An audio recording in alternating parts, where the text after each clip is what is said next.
If your toolbar disappeared in Photoshop, don't worry, this is usually a very quick fix. In this video, I'm going to show you exactly how to get your toolbar back in Photoshop 2026 using 3 simple methods. We'll start with the fastest fix first, then move into the menu option, and finally reset the workspace if your panels are completely out of place. If this helps you out, make sure to hit like and subscribe for more Photoshop tutorials just like this.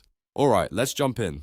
The most common reason the toolbar disappears is that Photoshop was switched into a different screen mode by accident. So for the first method, look at your keyboard and press the F key once. If that doesn't bring everything back, press it again. Photoshop cycles through 3 viewing modes, and one of them can hide parts of the interface. Once you press F, watch the screen carefully. In many cases, your standard workspace will return immediately, and your toolbar will be visible again on the left side. If the F key doesn't solve the problem, then the toolbar may have been turned off from the menu. For the second method, go up to the top of Photoshop and click Window in the main menu bar. A drop-down menu will appear, and you'll want to scroll all the way down to the bottom of that list. Near the very end, look for the option called Tools. If Tools is not checked, click it once. As soon as you do that, Photoshop will restore the toolbar and place it back on the left side of the screen. This is one of the most reliable ways to bring back a missing toolbar, especially if it was accidentally hidden.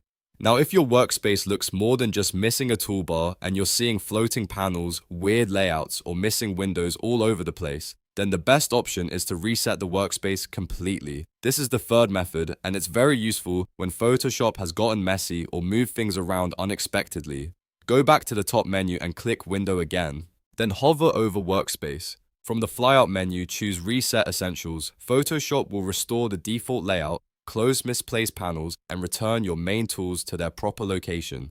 This is especially helpful if you're not sure what got moved or hidden. If you still don't see the toolbar after trying these steps, double check that you're not in a different custom workspace and that the Photoshop window is fully active. Sometimes the interface can look hidden when it's really just collapsed, minimized, or switched into another view. But in most cases, one of these 3 methods will fix the issue right away. So just to recap, first press F to cycle Photoshop's screen mode. If that doesn't work, go to Window and turn Tools back on. And if your entire layout is messed up, reset the workspace through Window, Workspace, and Reset Essentials. Those 3 steps should get your toolbar back quickly and safely. If this tutorial helped you, please give it a like, subscribe for more Photoshop tips, and let me know in the comments if you want more quick fixes like this. Thanks for watching, and I'll see you in the next one.